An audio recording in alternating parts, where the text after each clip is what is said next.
La Sociedad Española de Radiodifusión presenta... Ser... ¡Viva la radio! Podcast. Siempre.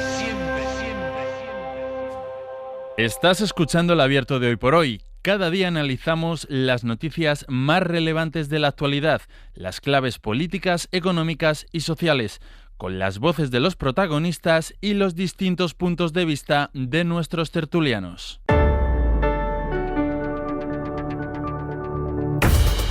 En el Abierto de esta mañana, y además trae buen color, y ha tenido la deferencia de no dejarme solo. Elena Pisonero, buenos días. Buenos días, José Luis. Te agradezco mucho esa deferencia porque, mira, Berna González Harbour, por ejemplo, no ha tenido esa deferencia, pero yo le agradezco igual que esté con nosotros esta mañana. Berna, buenos días. Hola, buenos días. Y José Miguel Contreras, buenos días. Buenos días, pero el espíritu de solidaridad no puedes imaginarte qué inmenso es. Sí, me lo imagino. Se siente en el estudio. No llega a colmarme igual, pero bueno, oye, es 21 de agosto. La semana que viene ya nos vemos ahí in situ. Pues hacemos fiesta incluso.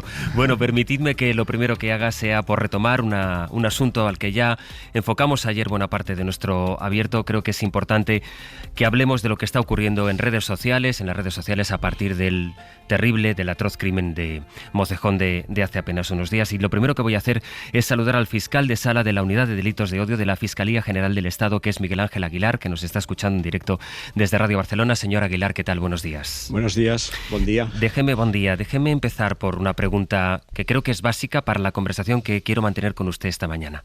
¿Qué es delito de odio en España y qué no lo es? Bien, antes de contestar su pregunta, yo lo que quería primero es mandar un mensaje de solidaridad con la familia de Mateo, con la familia de este menor que fue asesinado, y yo sé que su inmenso dolor no se puede paliar de ninguna manera, pero sí que quería mandar ese mensaje de cariño, de afecto y de solidaridad. Bien, un delito de odio, ya respondiendo a su pregunta, es una infracción penal, ante todo, una infracción penal en la que la motivación principal, una de las motivaciones principales, viene determinada por el rechazo, por la animadversión, a veces el odio, a veces también los prejuicios contra determinadas personas por unos motivos de discriminación que contempla nuestro Código Penal, como pueden ser el racismo, la xenofobia, la homofobia, la discapacidad, etc. Eso esencialmente es un delito de odio. Tenemos en nuestras calles día a día agresiones que se cometen contra personas por este tipo de motivaciones. También tenemos, y lo hemos visto en los últimos meses, que ya se producía con anterioridad, la difusión de insultos racistas hechos con un componente de humillación pública en acontecimientos deportivos, y tenemos a veces la difusión también de determinados contenidos que en unos casos incitan directamente a la comisión de hechos delictivos contra estas personas, o que otras veces despiertan sentimientos de hostilidad o de animadversión, de discriminación contra determinadas personas. Y en algunos casos, mediante lo que es la difusión de informaciones falsas, en algunos casos, insisto, hay que ver cada caso, comportan señalar, estigmatizar con el fin a estas personas, a las personas, en este caso, migrantes, para generar sentimientos entre la población de rechazo y de animadversión contra ellos. Por ejemplo, algunos tuits que hemos visto o que vimos en las primeras horas, cuando todavía la policía, la Guardia Civil en este caso, estaba desarrollando la investigación y todavía se buscaba al sospechoso, en los que se decía, por citar expresiones que pudimos leer todos en redes sociales, como esto han sido los moros o esto ha sido un moro, ¿eso constituiría o podría constituir un delito de odio? Bien, habría que ver. No se puede hacer una afirmación categórica. Desde el punto de vista del derecho penal, para que sea delito de odio, es necesario que los hechos tengan cierta entidad y cierta gravedad. Eso significa investigar y ver cada uno de esos perfiles, qué contenidos se han difundido y qué entidad y gravedad han tenido los mismos. Hay que ver también la persona que los ha dicho, la capacidad de liderazgo que puedan tener ese tipo de personas. Hay que ver también el contexto, y el contexto sí que es un contexto que, como consecuencia de un asesinato en este caso, se está difundiendo noticias totalmente falsas acerca de este asesinato, imputándole a personas extranjeras o a menores no acompañados, etc. Eso, en los casos más graves, porque no todo lo odioso es el delito de odio, sino en los casos más graves es cuando el derecho penal puede intervenir y se ha de investigar ese tipo de hechos. Es decir, no es lo mismo que ese mensaje lo lance un usuario con pocos seguidores que un usuario que tenga un influencer o un usuario que tenga muchos seguidores o incluso una persona con representación política. Hay que analizar cada caso concreto. Esto requiere una investigación muy rigurosa por parte de las fuerzas y cuerpos de seguridad y recopilar todo tipo de datos. Yo siempre digo que no hay texto sin contexto y por tanto es muy importante esa recopilación de datos y después valorar. El factor, por supuesto, de una persona que tenga capacidad de liderazgo es un factor a tener en cuenta, pero no es el único. Habrá que tener en cuenta todos. Una vez que tengamos todas las piezas del puzzle es cuando se puede hacer una valoración de si esos hechos tienen o no trascendencia jurídico-penal. El proceso en el que está ahora mismo su unidad dentro de la Fiscalía, ¿en qué consiste? Porque hemos dado noticia de que se ponían a mirar, a investigar los tweets, pero creo que no se han abierto todavía diligencias. ¿En qué punto están y su trabajo en qué va a desembocar? Bien, la Fiscalía, la unidad de la Fiscalía General del Estado contra los delitos de odio y discriminación es una unidad de reciente creación, lleva aproximadamente un año en funcionamiento y nuestra labor fundamental es de supervisión y coordinación. Son los fiscales en cada Fiscalía provincial quienes llevan normalmente los casos y nosotros tenemos como misión dar el soporte técnico a esos fiscales, coordinar y supervisar a fin de garantizar los principios constitucionales que inspiran el Ministerio Fiscal, como son el principio de legalidad o el principio de unidad. Y, como decía también, dar soporte técnico, tratar de estar al día en toda la jurisprudencia, tanto nacional como internacional, para que podamos luchar de forma eficaz contra este tipo de delitos. En estos momentos, por la pregunta que usted me decía respecto a este asunto, se está por parte de los cuerpos y fuerzas de seguridad analizando, recopilando datos. Después será cuando tengamos ya informes policiales, bien sean remitidos a la Fiscalía o bien sean remitidos al juzgado de instrucción, cuando se hará ya la valoración jurídico-penal. Ahora estamos en una fase, por tanto, en la que las fuerzas y cuerpos de seguridad, que cuentan con expertos, con profesionales, quienes están analizando ese tipo de publicaciones, sobre todo aquellas que tienen ese componente, como le decía, de gravedad, para ver si recoger todos los datos que permitan después a la Fiscalía o, en su caso, a los tribunales, valorar la trascendencia penal de esos hechos. En este caso, en el caso del crimen del niño de Mocejón en Toledo, ¿le ha hecho ver un patrón de difusión de bulos distinto o ha sido un caso que demuestra cómo funciona esto hasta el momento?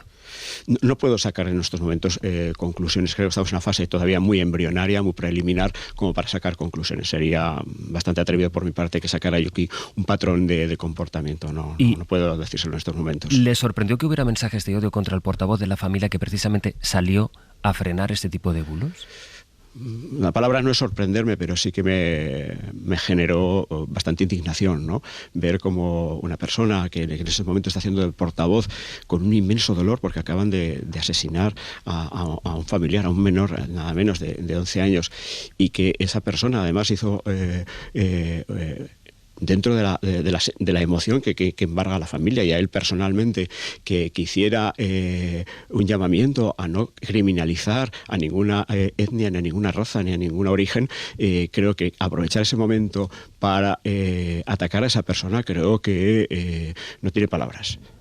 Déjame preguntarle, como autoridad en este tipo de delitos, en la investigación que emprende la Fiscalía contra este tipo de delitos de odio, ¿estos bulos están organizados de alguna manera? Es decir, ¿hay una estrategia de alguien que decida, que alguien organice deliberadamente? Ya le digo que... Por un patrón general de conducta, le pregunto. Es difícil sacar esa conclusión, pero sí que estamos viendo que como de una forma coral, yo no sé si organizada por alguien o no, pero de una forma coral, desde diferentes ámbitos sí que hay como una estrategia, insisto, que no sé si está organizada o no, una estrategia de criminalizar sobre todo a sectores muy vulnerables de nuestra sociedad, ¿no? A los migrantes, a los menores no acompañados, etcétera. Yo creo que afortunadamente la sociedad es inteligente, la sociedad sabe perfectamente, no solamente por nuestra propia historia, que hemos sido una población migrante y que nuestros padres o familiares han migrado a otros países, a Latinoamérica, a Europa en los años 60, etcétera. La importancia que tiene la inmigración y los rendimientos positivos que está dando a España, ¿no? En términos de convivencia, de riqueza cultural, gastronómica, productiva, etcétera. Por tanto, creo que hay que lanzar un mensaje positivo y de esperanza de que la sociedad española sabrá situar este tipo de comportamientos en su lugar, ¿no? Ahora sí, también hacen falta que los poderes públicos, cada uno en el ámbito en el que estemos, implementemos todas las medidas necesarias. Yo creo que, por ejemplo, para todos estos mensajes que hay, que son odiosos y que no tienen la entidad o gravedad para generar, para que tengan trascendencia penal, que no son delictivos, pero que desde luego son muy odiosos y desde luego que también socavan en nuestro modelo de convivencia y de respeto al diferente, hay que implementar las medidas que están ya previstas en las leyes y que son muy recientes, indudablemente, pero por ejemplo tenemos la Ley de Servicios Digitales, que establece importantes responsabilidades de las plataformas de redes sociales, o por ejemplo, muy importante también que se desarrolle, también muy reciente previsión legal, y se tiene que crear la figura de la Autoridad Independiente de Igualdad de Trato, etcétera. Todas estas medidas son importantes. Y sobre todo campañas de prevención y campañas de sensibilización, poniendo de manifiesto en destruir este tipo de relato absolutamente pernicioso y poner en valor la riqueza que aporta la migración a nuestro país. ¿Sabe qué pasa, fiscal? Que al final parece que todo se reduzca, y más cuando tenemos conversación con usted, ¿no? En este caso, a si es delito o no es delito, claro, de odio. Esa es la frontera cuando el debate trasciende incluso la tipificación legal del asunto, porque es, claro, qué clima y qué consecuencias tiene ese clima que se, claro, genera. Por eso le pregunto, ¿usted cree que tiene como fiscal, que la justicia española tiene en este momento todos los mecanismos que le hacen falta para frenar, no ya esta consideración de delito, no, sino para frenar o contribuir a frenar este clima? Es que en la justicia penal solamente podemos entrar en aquella difusión de expresiones que realmente son delictivas. Y no todo lo que se difunde, por muy odioso que sea, por muy éticamente que sea reprobable, podemos entrar, porque el derecho penal es la última ratio, es el último instrumento que tiene el Estado de Derecho, y solamente podemos entrar en aquellos comportamientos que son realmente graves. Hacen falta otro elenco de medidas, como le decía, en el ámbito de la educación, en el ámbito de la prevención y después en el ámbito del derecho administrativo sancionador.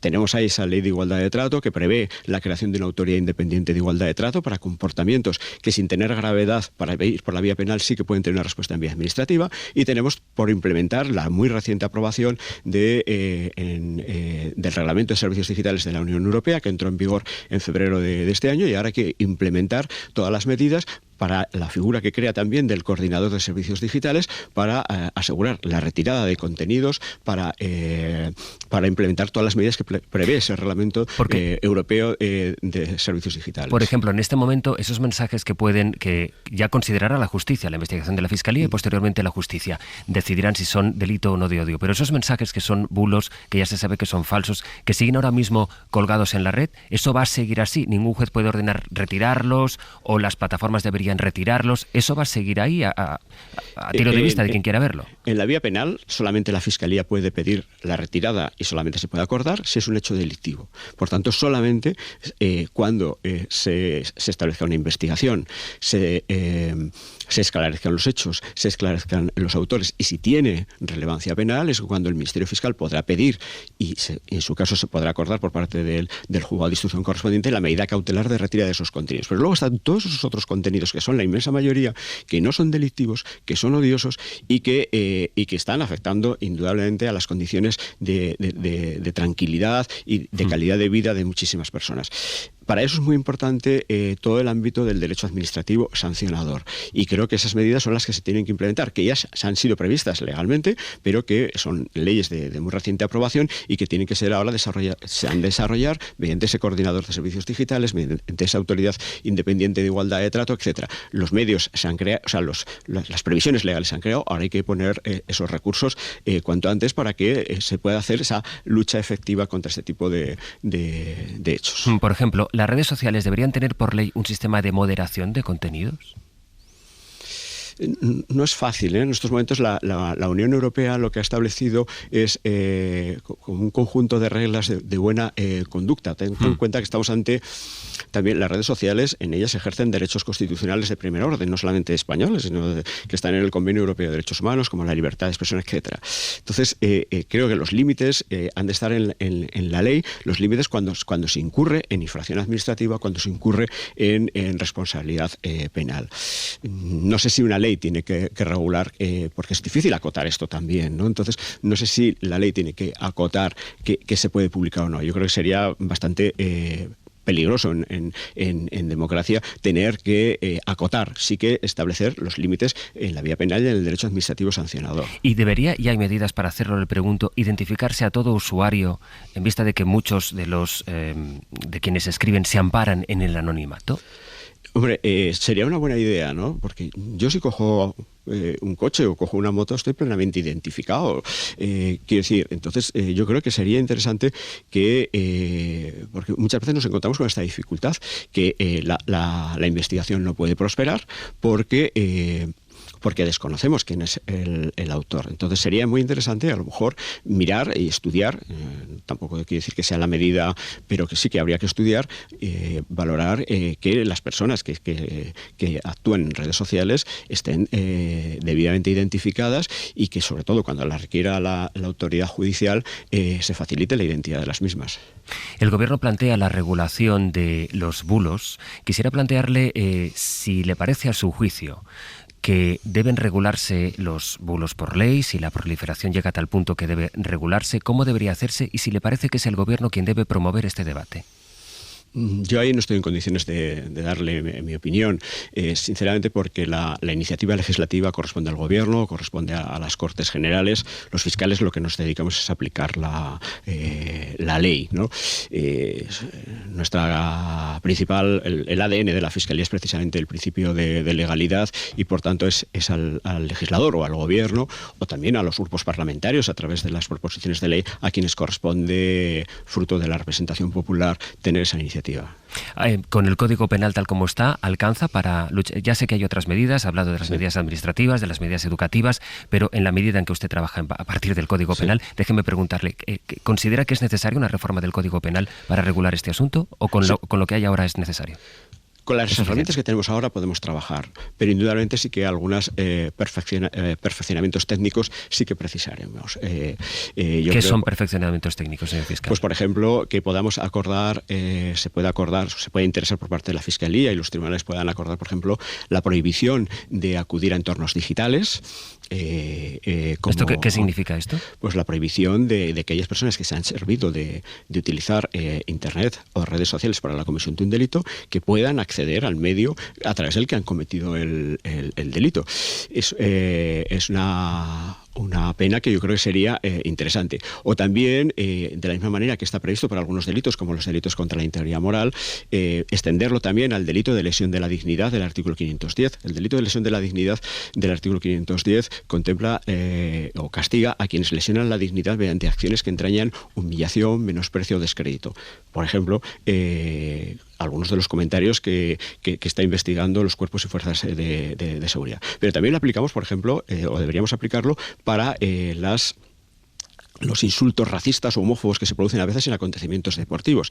Y este tipo específico no contempla la pena de prohibición de acudir a los estadios de fútbol. Sería interesante también incluir esa pena dentro de este artículo, que en ocasiones sí que la interesamos, pero aplicando otro artículo del Código Penal que no tiene los mismos contornos y la misma precisión que tiene este artículo del 510-2A del Código Penal. Es decir, que quien sea condenado por haber incurrido en un delito de odio a través de redes sociales tenga una especie de orden de alejamiento, para entendernos, para que no pueda volver a conectarse a las redes sociales durante un tiempo. En los casos más graves y teniendo en cuenta las circunstancias del caso concreto, creo que es una medida.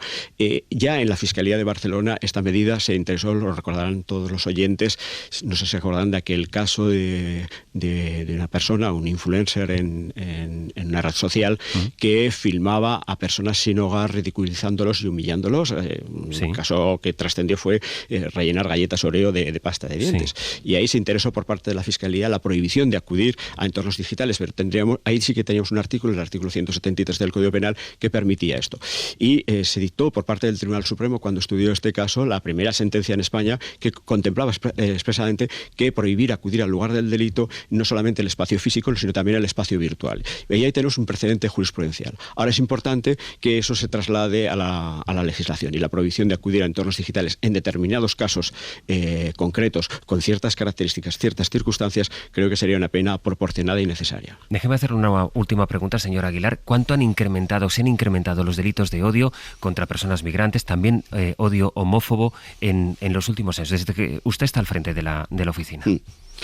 Se va produciendo cada año un incremento paulatino, pero muchas veces no sabemos si ese incremento se produce por un incremento en términos reales de hechos en las calles, o se produce también porque la sociedad cada vez se anima más a presentar denuncias. Partimos de unos delitos que tienen una cifra sumergida de hechos que no se denuncian muy importante. Por tanto, muchas veces no sabemos si estamos ante un incremento real o estamos ante hechos que se van aflorando poco a poco gracias a la concienciación ciudadana de denunciar. Sí que es muy importante invitar a la denuncia, porque todavía tenemos esa cifra sumergida muy elevada, que la Agencia de Derechos Fundamentales de la Unión Europea cifra nada menos que entre un 80 y un 90% según el tipo de colectivos afectados. Miguel Ángel Aguilar, fiscal de sala de la Unidad de Delitos de Odio de la Fiscalía General del Estado. Ha resultado muy interesante la conversación con usted esta mañana, así que le agradezco mucho su tiempo y que se haya acercado a Radio Barcelona. Muchísimas gracias a todos. Un saludo y buenos días. El Abierto. Ser Podcast. En el Abierto de esta mañana, Berna González Harbour, Elena Pisonero y José Miguel Contreras, a partir de una conversación que creo que ha sido muy interesante con el fiscal de sala de la Unidad de Delitos de Odio, que ahora vamos a empezar a comentar, aunque tendremos que interrumpir para las noticias de las 9, pero ha dejado Berna un par de titulares que me parecen muy llamativos. La Fiscalía Especializada plantea que todos los usuarios de redes sociales tengan que ser identificados, por tanto que se acabe con el anonimato en el que muchos se amparan para lanzar ese tipo de bulos y falsedades, y por otra parte plantea la reforma del Código Penal para que quienes sean condenados por delito de odio en redes tengan un tiempo de alejamiento de esas mismas redes sociales. Sí, interesantísimo, la verdad. La cuestión de la identificación es complicada, pero nos ha hecho pensar, ¿no? Él mismo ha recordado como cualquier conductor estamos identificados, el comprador de un coche, todos estamos identificados. Todos los que estamos aquí hoy ante estos micrófonos sabemos que cada vez que hablamos, ahora mismo en redes nos están poniendo verdes, y en general quienes nos ponen verdes son seres absolutamente no identificados. Yo personalmente no hago ni caso, porque evidentemente uno tiene su identificación y no estás a la misma altura que alguien que no se identifica, y no quiero con esto convertirnos en protagonista, porque creo que el protagonista del día es el pobre portavoz de esta familia que ha sido acosado hasta el punto de que le hemos oído llorar en un canal de radio, ¿no? Sí, en la COPE. Sí. Entonces, bueno, nos dice cosas muy interesantes el fiscal. Me quedo también con otra, y es que no todo es delito, ¿no? No todo se puede tipificar, y ahí es donde yo creo que tenemos que abundar en todas esas medidas que tienen que ayudar. Él ha hablado de sensibilización, ha hablado de poner en valor la inmigración dentro de un relato, ha hablado del papel de las redes. Creo que tenemos que subrayar enormemente el papel de las redes. El señor Elon Musk, propietario de Twitter, declaraba, por ejemplo, hace unos días en Twitter que el Reino Unido está al borde de la guerra civil. O sea, él mismo hace declaraciones incendiarias. Y tenemos al señor Alvise Pérez en Telegram diciendo cosas como que ardan las calles deben arder ya, confirmado el asesino es un moro. Tenemos eso lo ha dicho Alvise Pérez, pero también un diputado en el Congreso de Vox, y este señor está identificado, Manuel Mariscal, que ha dicho que no caiga en el olvido, que se ha sumado a las cuestiones que ha denunciado Alvise, cuestiones falsas, por supuesto. Es decir, el problema a veces no pueden estar identificados, como estos políticos a los que he citado, o pueden estar no identificados. Por tanto, hay un papel social que no solo afecta a las redes sociales, sino también a los políticos. Bueno, estoy intentando resumir mucho y sé que vamos a abordarlo con más calma, pero solo por decir una última cosa.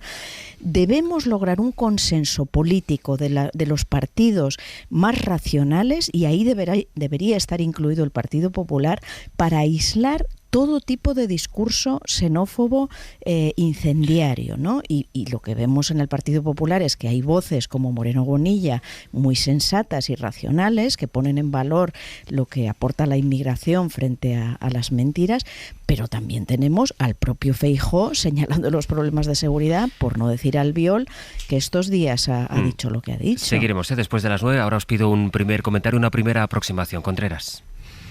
Bueno, hay que entender que esta cuestión hay que enmarcarla. Evidentemente el problema no son las redes sociales son el instrumento indispensable para que una serie de grupos desarrollen su actividad, que me permito calificar claramente de maligna.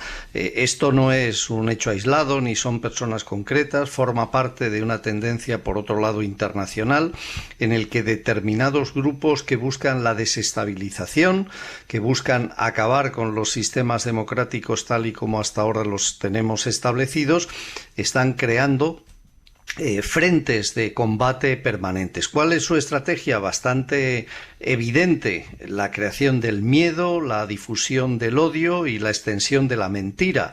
Todo esto contribuye a la creación de un caos social, de un temor, de un clima.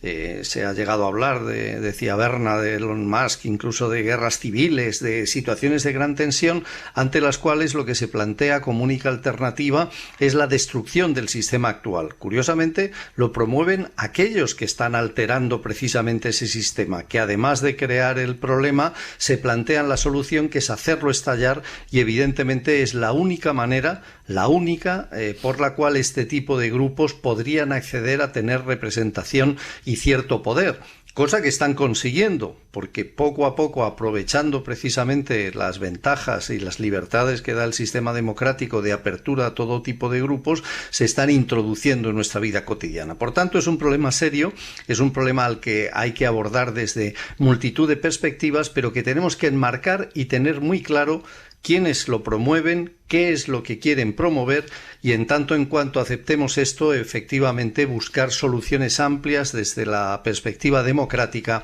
para poner pie en pared y desde luego colocar barreras que impidan que estos grupos consigan su objetivo de desestabilización política y social. Elena, contigo sigo a la vuelta.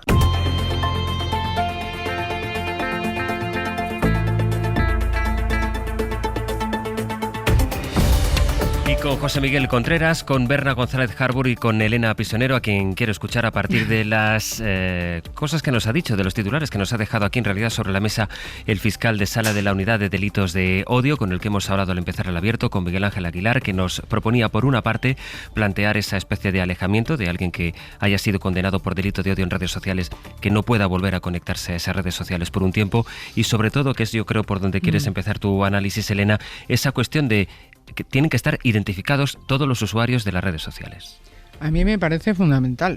Lo estábamos comentando mientras escuchábamos al fiscal, que ha clarificado determinadas cosas que, si lo pensamos, son obvias. Es decir, a igualdad de acción, igualdad de consecuencias, sea el medio el que sea el que utilices. Es decir, esto de pensar que porque sea en digital esté ahí flotando por el espacio, estamos hablando de la selva, debemos acabar con esa percepción, porque digamos que hay que equiparar las acciones con independencia del medio. Es lo mismo ser un impresentable que discrimina, que humilla y que ataca a otro, hágase en físico o en digital. Esto me parece fundamental, y a partir de ahí tendríamos que ir equiparando las leyes que sirven para un ámbito al otro.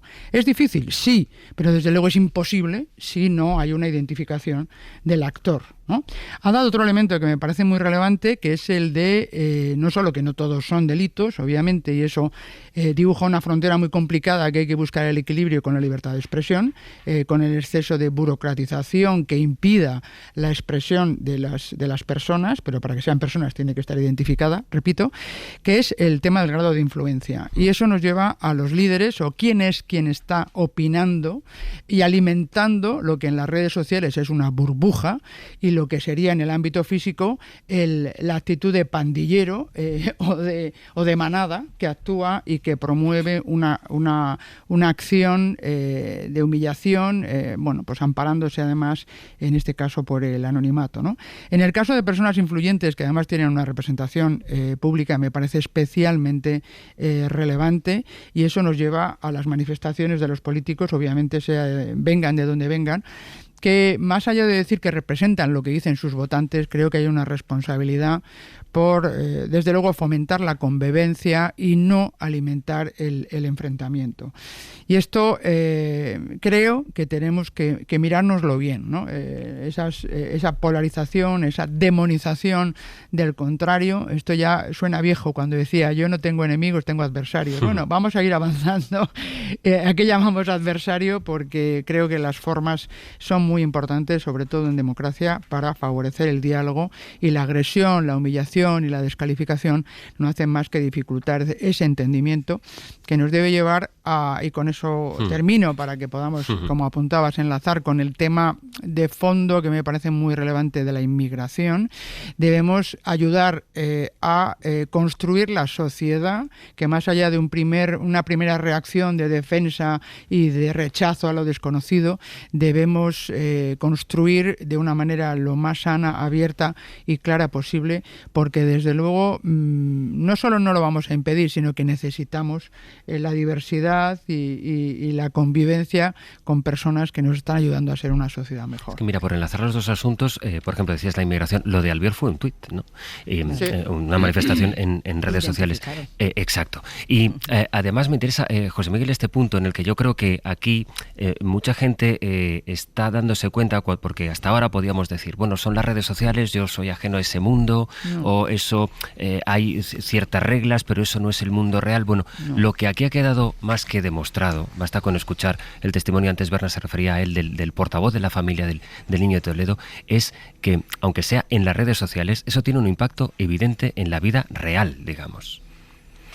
Absolutamente. La cuestión es la enorme dificultad que tiene este tipo de regulaciones, y lo hemos escuchado en la entrevista, que yo creo que ha sido enormemente interesante porque demostraba la complicación que tiene este asunto. Estamos hablando de sistemas de comunicación globales, mundiales. La identificación en principio parece de sentido común y es difícil no defenderla, ¿no? El saber quién habla, pero es que frente a esto estamos hablando de organizaciones y de empresas dedicadas precisamente a saltarse este tipo de procedimientos a través de bots, de robots, y lo hemos visto en películas y en series, y lo peor es que existe. O sea, en España mismo y en cualquier país del mundo, desde luego, todavía con muchas menos regulaciones, existen empresas en las que se puede contratar un servicio de ataque hacia una persona, y te consiguen identidades y te consiguen personas que simultáneamente, a la vez, atacan a una determinada persona pública, o en este caso, como estamos viendo, a personas que ni siquiera eran personas conocidas antes de aparecer en el foco de la actualidad, a través de sistemas enormemente sofisticados ante los cuales, insisto, solo caben de alguna manera métodos de defensa globales muy potentes y que requieren un tiempo, porque además hablamos de tecnologías que están en permanente cambio, y lo cual dificulta enormemente la aplicación de medidas concretas. Existen avances para que también la gente piense que esto no es un caos absoluto. Es decir, en España, por ejemplo, contamos con una Carta de Derechos Digitales que es un modelo que se está ahora mismo internacionalmente desarrollando para plantear por lo menos una serie de principios y que exista un consenso político y social e internacional también, porque no solo es esta cuestión que estamos hablando ahora del delito de odio, hablemos de protección de datos, el derecho a la propia identidad, la protección de los menores, la libertad de expresión, la educación digital, el impacto de la inteligencia artificial, la aplicación de neurotecnologías que pueden acabar condicionando la conciencia humana sin casi percibirlo. Estamos hablando de cuestiones muy difíciles que a la vez hay que hacerlas convivir, como tú planteabas, con personas concretas que en un momento determinado se ven rodeadas de un universo de odio, de persecución, ante el cual busca auxilio, y ni el Estado, ni la ley, ni siquiera socialmente existen mecanismos de defensa. Yo creo que la única clave que podemos tener ante esto es tener una conciencia común, que los medios de comunicación puedan servir para entender lo que está ocurriendo y que no lo normalicemos, que no lo demos por aceptable o por una cuestión inevitable de nuestro tiempo. Por supuesto que no lo es, por supuesto que hay que condenarlo. Cuanto más unidos y más duros seamos en esa condena, creo que más efectivos podremos ser para entender que se tienen que producir mecanismos conjuntos, internacionales y, por supuesto, desde diferentes perspectivas ideológicas para hacer frente a un cambio del mundo en frente a grupos interesados absolutamente en la desestabilización de las democracias tal y como hasta ahora las hemos entendido. Pues a mí me da la sensación, escuchándote, voy Bernabé contigo, pero me da la sensación que es como el mundo va corriendo y nosotros vamos todos detrás, ¿no? Como vamos toda la gente intentando llegar a algo que siempre está como escapándosenos de las manos, supongo que es inevitable. Berna. Sí, yo creo que José Miguel tiene mucha razón cuando apunta a esta suerte de tendencia internacional. Es decir, esto no es casual lo que está ocurriendo. Está ocurriendo en Estados Unidos a gran escala con Trump y a lo que se ha apuntado Elon Musk. Ocurrió antes en Inglaterra, ocurre en Vox, etcétera, en España. Por eso yo hablo de crear espacios y engrasar herramientas de consenso que solo pueden ser factibles a través del diálogo y de generar esos espacios. ¿Por qué insisto en esto? Por ejemplo, hemos hablado del tuit de Albiol, un señor identificado, que por ejemplo señala, vienen esos inmigrantes, algunos tienen gafas de sol. Eso seguramente no es delito, pero apunta a una xenofobia, es decir, parece que los inmigrantes marroquíes o magrebíes no tienen derecho a tener gafas de sol. Si las tienen son sospechosos de algo, ¿no? De tener un lujo que no merecen. Es decir, es tan deleznable lo que apunta, como por ejemplo el que ya os he citado de Alvise Pérez, otro señor identificado, que dice, confirmado, el asesino es un moro, políticos culpables, calles deben arder ya. Esto lo puso el domingo a la 1:00, 3 horas después del asesinato de ese pobre niño Mateo. Entonces, cuando me refiero a estos tuits muy identificados y de señores que son líderes, que también lo habéis comentado con el fiscal, y cuando incido en la necesidad de crear espacios de diálogo, ¿a qué me refiero? A que estamos en la línea contraria, es decir, la victoria de Alvise de conseguir esos 800.000 votos en las europeas ha movilizado a Vox, que se ha apuntado, ha puesto la inmigración como prioridad y ha roto con el PP después de este triunfo de Alvise con ese mensaje. Es decir, Alvise contagia a Vox, que a su vez contagia al PP.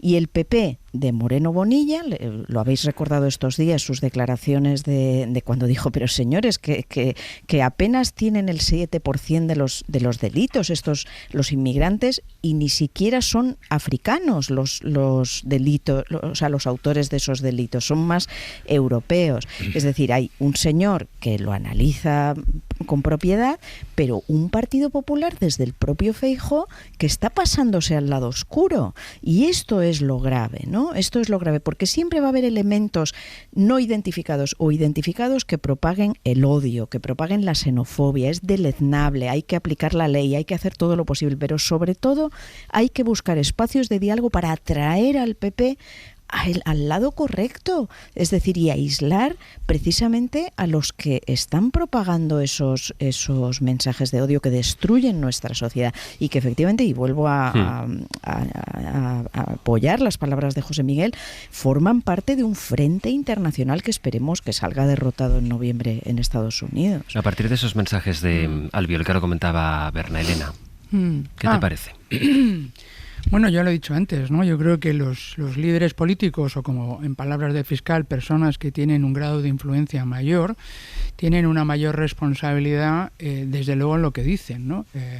Y además, digamos que, recordando a otros representantes públicos, por el hecho de serlo, no tienen opiniones personales, la tienen en función del cargo que ocupan y la representación que ejercen.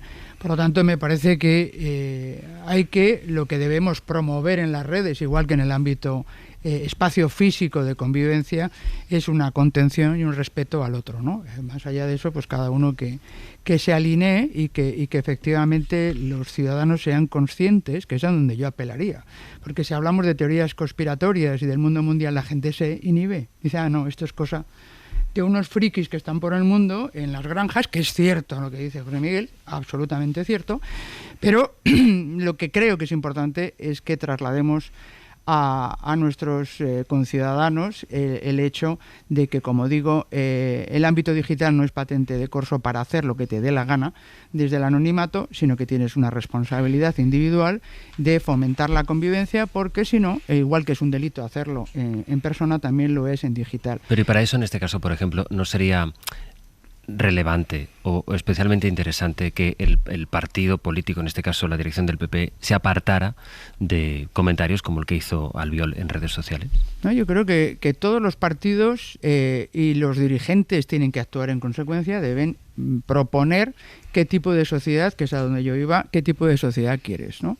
Si el tipo de sociedad que quiere el PP no es la de ese tipo de lenguaje discriminatorio, descalificador, pues eso es lo que tiene que hacer valer en cada una de sus actuaciones. O sea, que te diría, sí, bueno, pues sí, deberían desde luego clarificar cuál es su posición, que espero que sea más la que estamos comentando hoy en la tertulia, que aboga por la convivencia y la no discriminación, que está consagrada en nuestra Constitución, y no lo contrario. Bueno, de momento lo último que tenemos son las declaraciones del líder del PP vinculando inseguridad e inmigración. Esa es la línea del Partido Popular. Yo creo que lo que es peligroso es la vinculación, porque como bien decía Berna, y ante las declaraciones genéricas, lo que hay que poner son los datos, ¿no? Como bien decía Berna. Pues si los datos al final constatan que esa afirmación no está argumentada, pues bueno, hay que decirlo. Sí, como no os veo, os oigo suspirar, Berna. Por ser que estáis, nadie me había suspirado tanto como Berna y Contreras. Es lo que tiene la radio.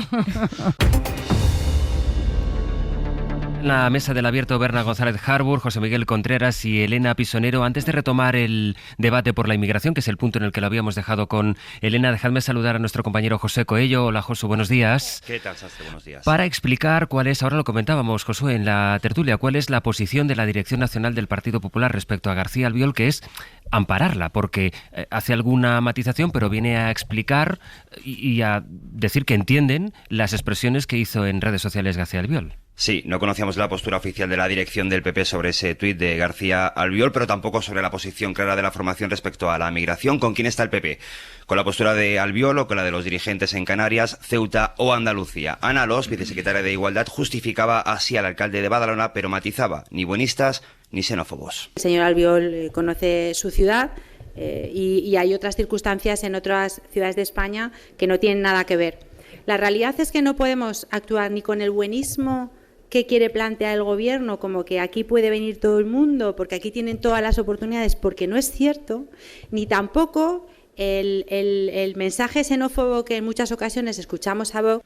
El propio Albiol estuvo de turné explicando su postura y en La Sexta incidía en la misma idea: cuidado porque la inmigración irregular causa problemas. Un alcalde digno o que tería que facer é pedir perdón. E a miña opinión é que un presidente dun partido que seña demócrata debería de mandar con carácter inmediato rectificar ao señor Albiol.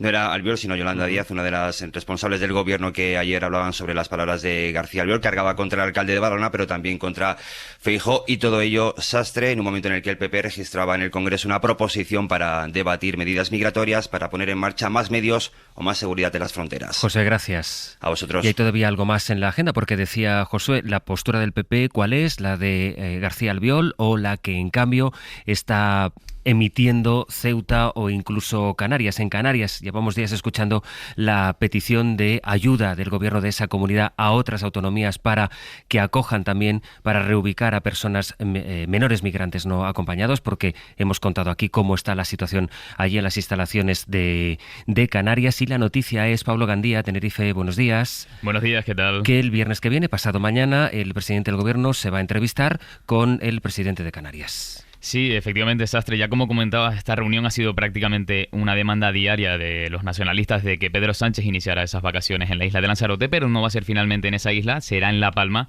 donde el presidente tiene prevista una visita oficial, que por cierto será esa antesala de la gira que hará Sánchez por Mauritania, Senegal y Gambia. Aquí, sin embargo, nos hemos acostumbrado, ¿no?, a hablar de cifras, no de nombres, de apellidos. 7 de cada 10 migrantes que llegan a España lo hacen por las islas. Un total de 428 lo hicieron solo este fin de semana. Hay tutelados más de 5.200 menores y ya el Ejecutivo Canario y las ONG hacen cuenta de cara a los próximos meses. Atención al dato que da el presidente Fernando Clavijo.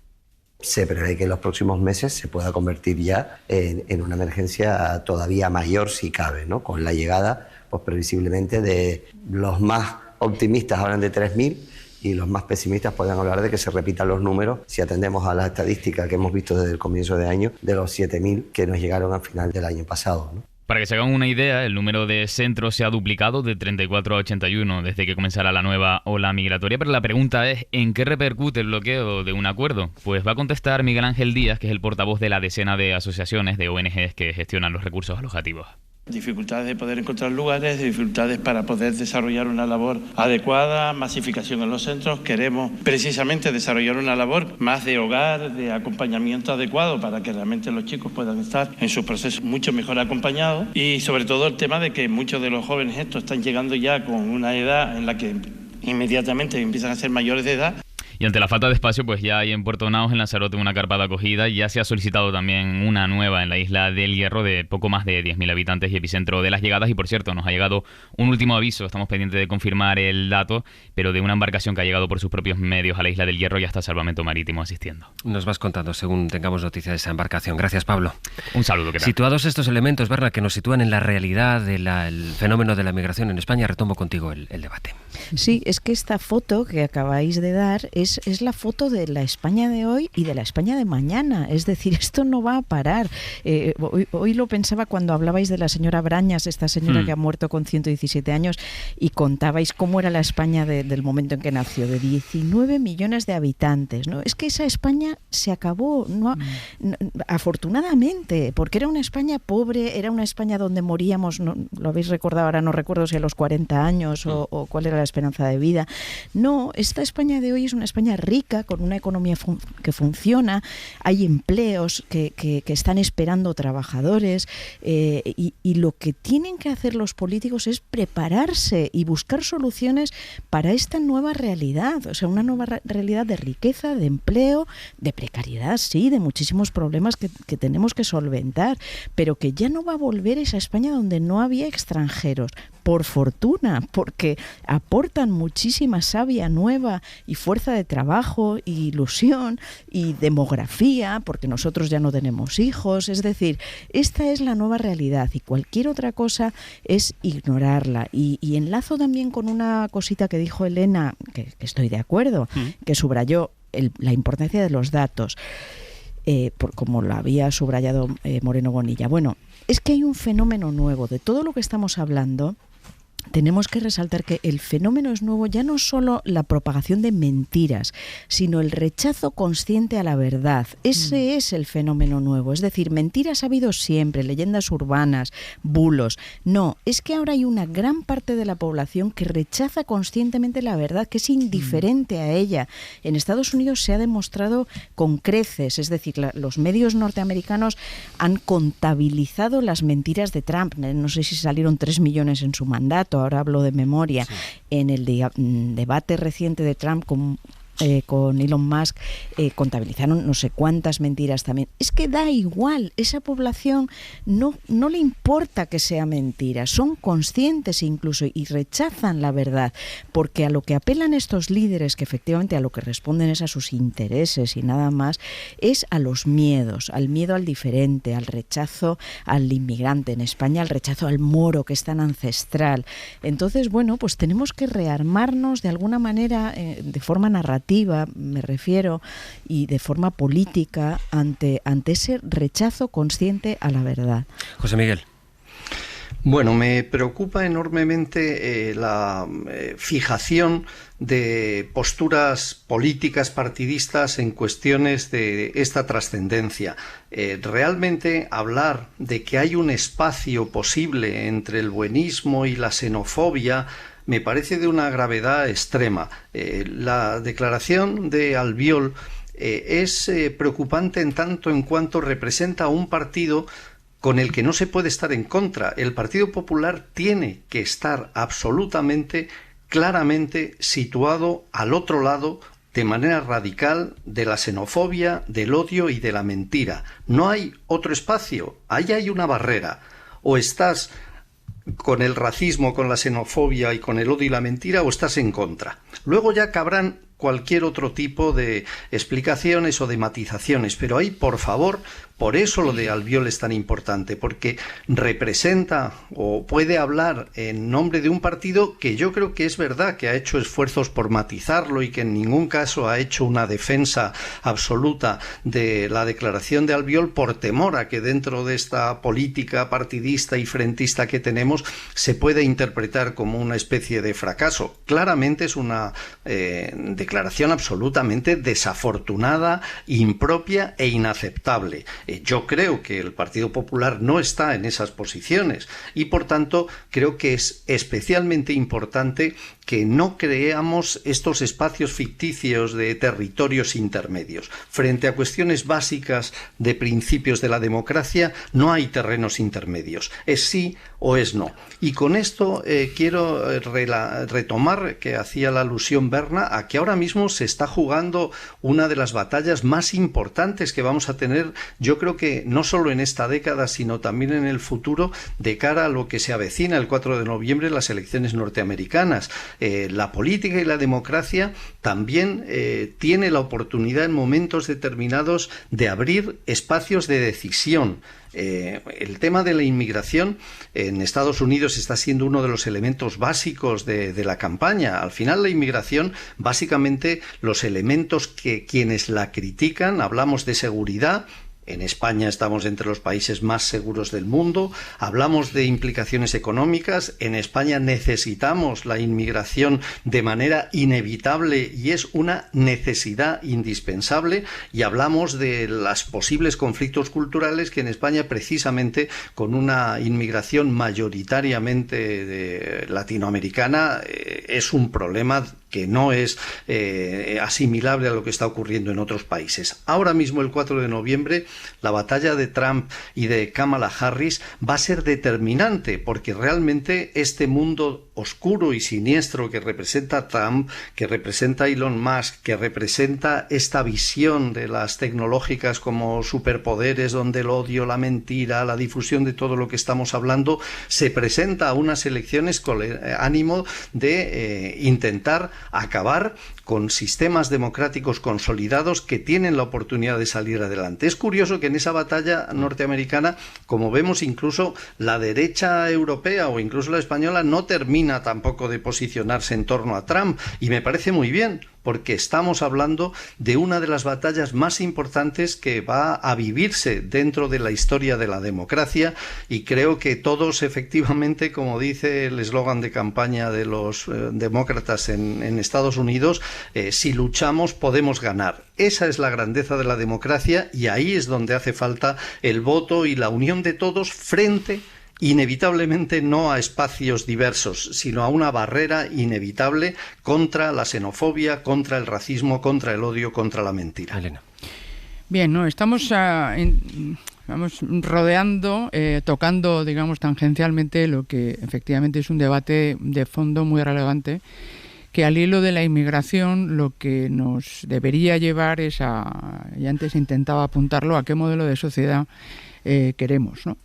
Creo que el plantear nuevamente líneas muy estrictas que dejan fuera a parte de la sociedad, sinceramente creo que no es la manera de establecer un debate en el que no debe decidir una parte ilustrada por el conjunto de la sociedad, dejando fuera a un porcentaje relevante. ¿Qué quiero decir? Que sería un error desde la política, y lo estamos viendo en Francia, y creo que también íbamos a hacer alusión a lo que dijo Albiol al respecto.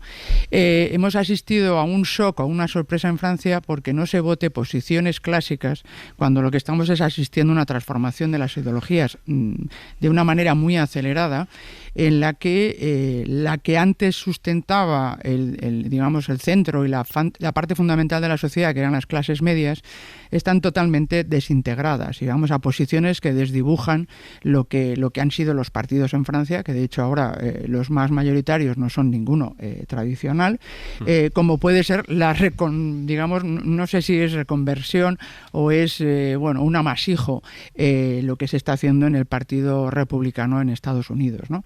Nada es tan ni blanco ni negro, ni un sí ni un no. José Miguel, yo creo que no es que digas que no hay terrenos intermedios. Bueno, la sociedad está en un terreno intermedio. Las clases medias pueden considerarse progresistas y luego son muy reaccionarias en otros temas, Frente al racismo no entiendo que es un espacio intermedio. pero José Miguel, yo estoy de acuerdo contigo. Vamos a ver, partamos de eso. Pero lo que te quiero decir es que en la sociedad, y a poco que hables, a lo mejor dicen, no, yo no soy racista, pero al final lo que están es viendo una situación en la que no tienen opciones de futuro, y sí que ven políticas y gestos directos para personas que antes no estaban en su país. No estoy justificando. O sea, lejos de mí la justificación, no, perdón. Y cuando hablamos, o buscamos chivos expiatorios, la culpa la tiene el PP porque no se decanta, no se define, ¿no? Lo que tenemos es no usar chivos expiatorios y afrontar un problema real que tenemos, que a lo mejor no es de seguridad. Afortunadamente, como bien decía, somos de los países más seguros, pero empieza a haber inseguridad. ¿Pero quién es el chivo expiatorio? No, aquí. El PP. ¿A quién te refieres? El PP, porque si el PP no está resolviendo el tema. El PP lo que debe hacer, y esto sí que lo voy a decir ahora claro, es definir qué programa, que esa es la verdadera cuestión para la sociedad, qué programa de crecimiento plantea, que es lo que creo que es la clave, en el que se garantice la igualdad de oportunidades, vengas de donde vengas, porque necesitamos construir una sociedad fuerte en la que todo el mundo, con independencia de su origen, de su condición, etcétera, pueda tener un trabajo digno en nuestro país. Y eso es lo que debemos impulsar, en mi opinión, o eso es lo que yo animaría que se hiciera. Pero eso no debe inhibir al gobierno, ni a nadie que tenga responsabilidad de gobierno, es decir, en España y en las comunidades autónomas, de resolver los problemas concretos que son los que sufre la sociedad, que intenta buscar culpables porque no tiene sus problemas resueltos. Claro, pero vamos a ver, es que hablas de que no hay blancos y negros, creo que he entendido eso. Evidentemente en racismo hay blancos y negros, o sea, y no me estoy refiriendo al color de la piel, desde luego, refiero, pero también, no, sí. Me estoy refiriendo a las posiciones. No y precisamente, no lo veo, de verdad, Bueno, déjame acabar. Y claro. Precisamente porque creo que el rechazo al racismo y la xenofobia debe ser clarísimo, precisamente por eso tienen más responsabilidad aún los partidos políticos frente a los sentimientos y emociones de unas poblaciones en los que la identidad se está marcando muy fuertemente desde el debate político. Entonces, por terminar, ¿dices chivo expiatorio el PP? Es el PP el que está tomando como chivo expiatorio a los pobres marroquíes que llegaban en ese barco con Albiol con gafas de sol.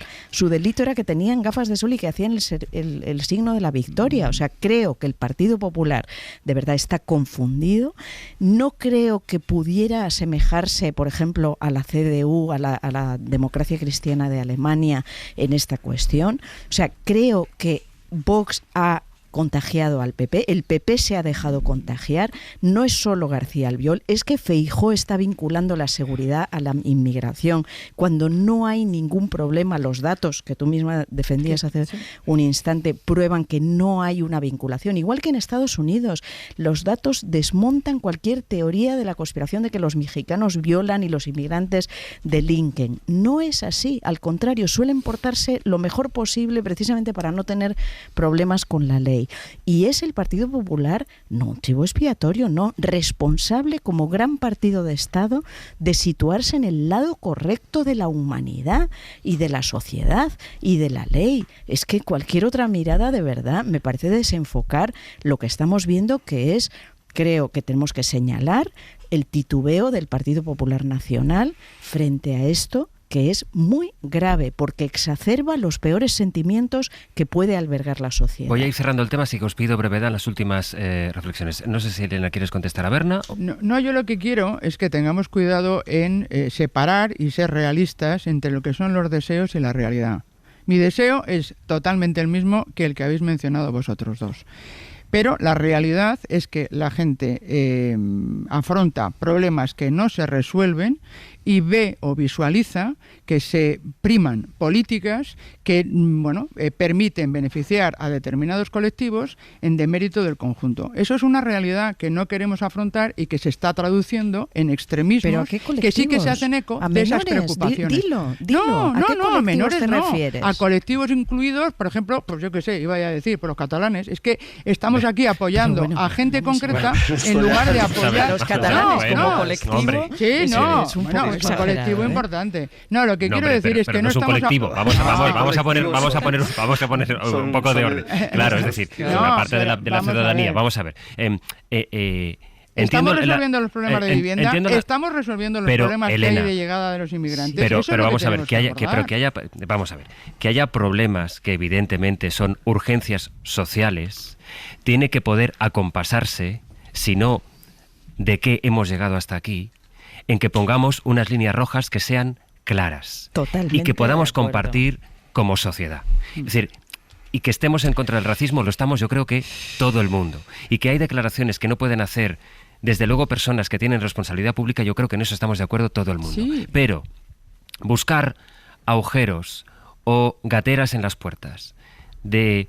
Es que, bueno, hay que decir algo porque es que hay problemas, como pues por supuesto que hay problemas, y que ya se ocupará, y por la cuenta que le trae al gobierno, ya se ocupará de ir resolviendo problemas sociales como, por ejemplo, la vivienda, el primero de todos ellos. La vivienda y la falta de poder adquisitivo, pero todo eso se tiene que poder abordar sin tener miedo a caer por el precipicio de el discurso racista y demás. Yo creo que estamos todos de acuerdo, en que hay unas líneas rojas que no se pueden traspasar. Y que, el PP no. Que no se pueden traspasar como sociedad si queremos un modelo de convivencia que podamos compartir con unos mínimos. Por lo menos unos mínimos que nos han traído hasta aquí. Y no es ponerse de ninguna parte, decir que estamos en contra del racismo y que eso no es ningún discurso buenista, porque también parece que discursos como los de García Albiol patrimonialicen los que son los únicos que hablan claro en cuanto a la inmigración, como si no hubiera más alcaldes en este país y como si no hubiera más políticas de gestión de integración que permiten modelos de convivencia que son un absoluto éxito. Y eso lo estamos viviendo también en este país. Creo que es importante situar algunos elementos para que podamos tener la conversación a partir de unos mínimos que yo creo que compartimos todos. Que sí. Y sobre todo crear un marco general en el que podamos discutir de lo que yo quiero entender en la parte de Elena constructiva, que es que pueden existir ideas diferentes a la hora de aplicar medidas de gestión de los problemas. Eso es otra José cosa. Miguel, permíteme, hay una cosa en el argumento de Elena que, por supuesto, es decir, hay discursos que no puedes, tú no puedes estar de espaldas a una realidad que vive mucha gente. Claro. Pero, claro, evidentemente. Y es evidente que ha habido un auge de la extrema derecha en países de nuestro entorno y que se experimentó, por ejemplo, en las europeas, y eso se debe a algo. Ah, bueno, por supuesto, y hay que abordarlo, desde luego. Pero hay que abordarlo teniendo claras esas líneas rojas. Contreras, perdona que te interrumpí. Bueno, a esto me refería. Es decir, hay líneas rojas, por supuesto que la hay. El racismo, la xenofobia, el odio, la mentira... Eso sí son líneas rojas y solo cabe estar a un espacio, a un lado o a otro. No hay espacios intermedios. Luego, para solucionar los diferentes problemas que la sociedad actual genera, evidentemente que tiene que haber Por supuesto, no líneas rojas, sino líneas divergentes, convergentes, que creen ideales diferentes y posibilidades y alternativas distintas. Y esa es la base de la democracia. El problema de la declaración de García Albiol es que se sitúa al otro lado de la línea roja. Y, por tanto, eso sí que nos crea un espacio difícil y complicado que yo intentaba plantear en la primera de las declaraciones hace ya tiempo, que es la normalización de este tipo de discursos. Y esto es lo que no se puede admitir. Porque ahora mismo es falso que en España la inmigración sea un problema que afecte a la seguridad, que afecte a la economía, que afecte a las relaciones sociales y culturales. No ocurre. Que por supuesto tiene sus complicaciones y hay que afrontarlo, es evidente. No hace falta más que ver efectivamente las cifras de llegada de nuevos inmigrantes, cómo se incorporan, qué medidas se aplican. Para eso está la clase política y están los partidos. Pero no es un problema que esté poniendo ahora mismo en duda el futuro de este país o que se sienta amenazado por nada. Y frente a esto, y voy a decir, espero no arrepentirme, casi una barbaridad, me temo que existen ahora mismo personas, movimientos que están deseando que ocurra algo, que están deseando que haya un incidente protagonizado por un inmigrante para incendiar las calles, igual que acaba de ocurrir en Gran Bretaña. Cuando esto ocurre en una sociedad, cuando tú tienes la sensación de que convives con personas que están deseando que hoy pase algo y que si ese incidente que ocurre no está protagonizado por un inmigrante van a decir qué mala suerte, qué pena que hoy no podemos iniciar la campaña de incendiar las calles, ahí es donde está el problema. Y con esta gente es con la que precisamente hay que situarse enfrente, en otro sitio, diciendo no queremos ese tipo de convivencia. Claro, ¿puedo añadir una cosita? Pero muy breve, Berna, muy breve porque quiero cerrar el tema. Ayer un comisario de Policía Nacional ha matado a su exmujer y a su pareja o expareja. Luego se ha suicidado. Vamos por ello a estigmatizar al cuerpo de la Policía Nacional, vamos a apelar a que los policías, como pasó en La Manada, son los que están... No podemos criminalizar a nadie, a ningún colectivo, porque uno de sus miembros cometa un delito. Entonces, por favor, o sea, yo no sé si ha habido menores inmigrantes que han cometido un delito, no podemos estigmatizar, no podemos culpar a los colectivos, y eso es lo que está haciendo el Partido Popular. Bueno, se nos ha extendido el debate, pero yo creo que merecía la pena que pudiéramos tener esta tertulia y este debate sobre este asunto. Pero hay otra cuestión de la que quiero que hablemos en los minutos que nos faltan de abierto. Mañana entra en vigor el Estatuto de los Trabajadores, el nuevo Estatuto de los Trabajadores, que Estefanía Salvatierra, ¿qué tal? Buenos días. ¿Qué tal? Buenos días. Hay una cosa sobre la que nos venís advirtiendo en la sección de Economía desde hace unos días, y es que a partir de ese cambio parece que va a ser más fácil el despido de quien haya pedido o tenga una adaptación de jornada. ¿En qué va a consistir el cambio, Estefanía? Sí, bueno, vamos a resumir qué es lo que ha pasado, qué es lo que está pasando. Quienes han aprobado la ley de paridad, que busca potenciar la igualdad entre hombres y mujeres en toda la vida política y social, que se publicó en el BOE el 2 de agosto y que entra en vigor mañana, han trabajado sobre un texto antiguo del Estatuto de los Trabajadores. En junio de 2023 se aprobó una modificación del Estatuto en 2 artículos. El 37.3b, que hace referencia al permiso de 5 días al que se puede acoger un trabajador por accidente u hospitalización de un familiar, es decir, por cuidados, y el artículo 34.8, que permite adaptar la jornada laboral para conciliar. Esto pretendía dar más derechos a las personas trabajadoras frente a posibles despidos, más protección, más derechos. Estamos en junio de 2023. ¿Qué pasa? Que con esto ya aprobado, los grupos parlamentarios PSOE y Sumar, los que sustentan al Gobierno, presentaron una enmienda al proyecto de ley de paridad que se estaba tramitando un año más tarde, en primavera de 2024, para incorporar a las víctimas de violencia sexual de manera explícita en la discriminación en el ámbito laboral. Y esto se hizo sin tener en cuenta que un año antes ese cambio ya se había hecho para todos, no solo para las víctimas de violencia sexual. Entonces, ¿qué va a pasar ahora? Esto hemos dicho que entra en vigor mañana. El Gobierno ya ha dicho que va a corregir este error técnico, así lo llama él, en cuanto se reanude la actividad parlamentaria, y los expertos consultados creen que no tendrá una gran repercusión, que no se va a empezar a despedir a aquellos que tengan o soliciten una adaptación de la jornada o que pidan un permiso para cuidar, porque aunque ahora estas personas, vamos a decirlo un poco entre comillas, quedan desprotegidas o están en el limbo por este fallo. En la normativa española y también en la europea hay una base sólida para considerar un despido por este motivo discriminatorio y, por tanto, nulo. Vamos a preguntárselo a Pepe Álvarez, que es el secretario general del sindicato UGT. Señor Álvarez, ¿qué tal? Buenos días. Hola, buenos días. ¿Comparte usted esto último que nos decía nuestra compañera, que efectivamente, aunque mañana haya un cambio, esto no va a dejar desprotegida a la población que tenga pedida o una adaptación de la jornada, o discrepa de eso? Bueno, en primer lugar quiero decir que me parece absolutamente impresentable que se haya cometido este error. No tiene ni pies ni cabeza y de hecho nosotros al gobierno se lo manifestamos de manera inmediata, así que se publicó en el Boletín Oficial del Estado. Yo creo que podrían haber ido a una corrección, a un error en el propio boletín de manera inmediata, no se hizo y en todo caso, efectivamente, yo creo que las personas que tengan adaptación de jornada o que vayan a pedir adaptación de jornada pueden estar tranquilas porque nosotros jurídicamente, nuestros servicios jurídicos lo han estudiado, lo hemos trabajado y hay otros elementos que protegen no solo de la legislación europea, sino los propios derechos fundamentales recogidos en la Constitución española. Es decir, el gobierno sí que habría podido evitar este lapso que se abre mañana. Usted dice que la incertidumbre es mínima, pero en todo caso existe esa incertidumbre y el gobierno lo podría haber corregido.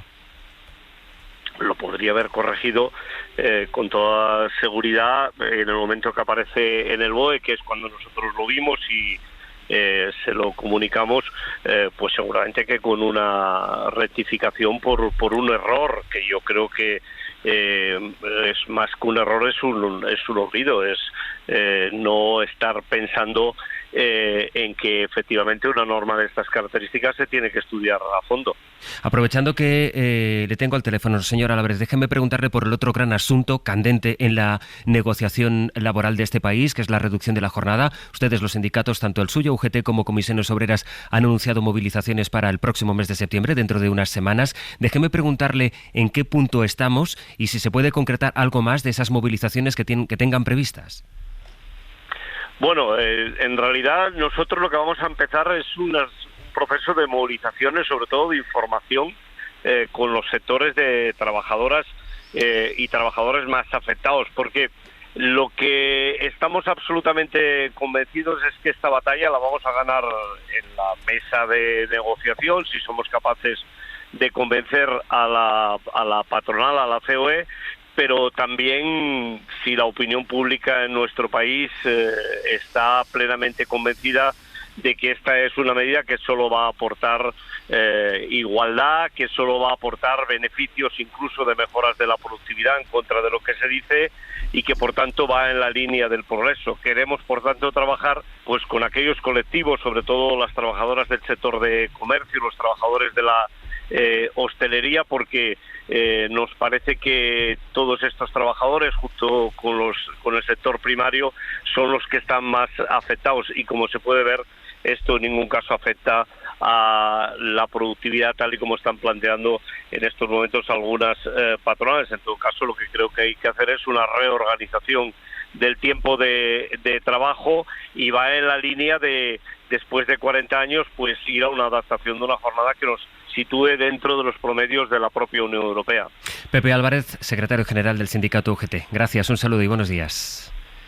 Hola, buenos días, gracias. Hasta luego. Y todavía una cosa más que ha aparecido más en la tertulia, lo citaba antes Contreras. Esta madrugada el Partido Demócrata ha confirmado formalmente la nominación de Kamala Harris y de Tim Walz como sus candidatos a presidenta y a vicepresidente de los Estados Unidos. We are so honored to be your nominees. This is a people-powered campaign. Así de honrada y emocionada recibía Harris el encargo de su partido. Lo hacía desde Wisconsin, donde estaba dando un mitin mientras en Chicago Bayo seguía la fiesta de los demócratas. Con Barack y con Michelle Obama como estrellas de la noche. America. Hope is making a comeback. La esperanza está de vuelta, decía la ex primera dama, que no ha escatimado halagos para Kamala Harris, de la que ha dicho que es una de las personas más preparadas para el cargo. Yes, she can. Yes, she can, añadía Barack Obama en un guiño nostálgico al lema de su primera campaña, la de 2007, cuya energía y entusiasmo trata ahora de revivir la candidata demócrata Kamala Harris, convertida de facto en la heredera política de los Obama. The torch has been passed. Now La antorcha se ha entregado y ahora nos toca a todos luchar por el país en el que creemos, ha dicho el expresidente en un discurso con agradecimientos a su amigo Joe Biden y cargado de pullas para Donald Trump. We do not need 4 more years of bluster and bumbling. No necesitamos 4 años más de griterío y de caos. Ya hemos visto esta película antes y todos sabemos que las secuelas suelen ser peores. ¿Quién le va a decir a Trump que el puesto al que aspira puede ser uno de esos black jobs, uno de esos trabajos para negros de los que habla? Añadía Michelle Obama. Bromas aparte, los Obama han pedido a los demócratas no ser complacientes y movilizarse ante una carrera apretada que va a depender, dicen, de unos pocos miles de votos en estados clave del país. Bayo, gracias. A ti.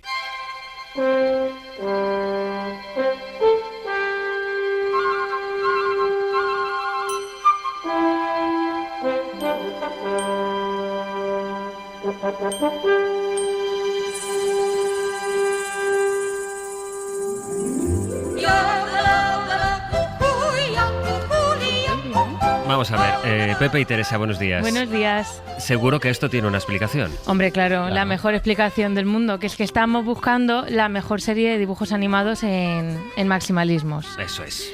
Así que nada, puede ser Heidi, como la que está sonando, Los Simpson, David el Gnomo, La Vuelta al Mundo de Willy Mira que Fogg. nos gusta polemizar, por si no tuviéramos bastante con el abierto. Nosotros cada miércoles polemizamos y buscamos la mejor tapa, el mejor aperitivo. Hoy lo que vamos a buscar y les pedimos en el 900-100-800 es... Eso es. La mejor serie de dibujos animados. Sí, de cualquier año, no importa, más Exacto. antigua, más nueva, estamos abiertos. Aquí van a salir las edades. Eso es. Os voy a hacer un favor a los tertulianos y no os voy a preguntar la mejor serie de dibujos animados. Sí, no, aquí Pero... salen las edades. Por cierto, Heidi, la canción de Heidi en castellano, cuando la escuchéis, se dice siempre que es alguien que se ha fumado un porro previamente antes de componer la canción. Bueno. En la letra lo dice claramente. Bueno, 900-100-800, ¿cuál es para usted la mejor serie de dibujos animados? Bueno, eso será a las 10:30, pero antes seguimos con nuestros experimentos utópicos.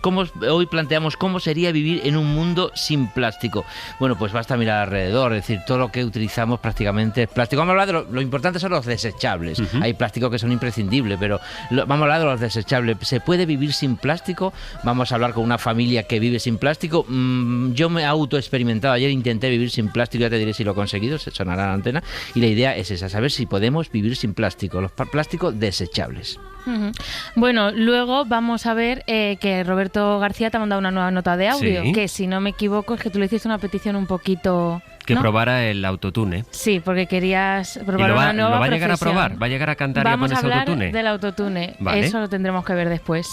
Bueno, y a la espera de lo que ocurra con tu carrera musical y el autotune... No, yo no voy a cantar. El autotune hace milagros. Ya anticipo que no voy a cantar. Imagina que al final tú lo que haces bien es cantar. No. No. Bueno, hoy Yo hago aparte bien de esto... el lomo a la sal, eso lo hago bien. Hoy tenemos un nuevo capítulo, esto tiene una serie y con la ayuda de Enrique Figueredo a las 11:30 vamos a conectar realidad y ficción. ¿Cómo es que nadie se ha planteado todavía hacer una serie del caso de Maggie, la viuda negra de Patrax? Y No lo acabamos fuerte con la doble vida de los presidentes de la República Francesa. Ya sabéis que Dani Verdú, corresponsal del País, cambia de Italia a Francia.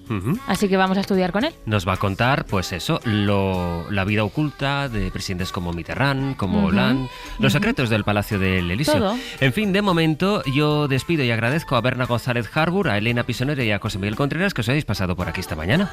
Hasta la próxima. Adiós. Hasta la próxima. Adiós. Hasta luego. Hasta luego.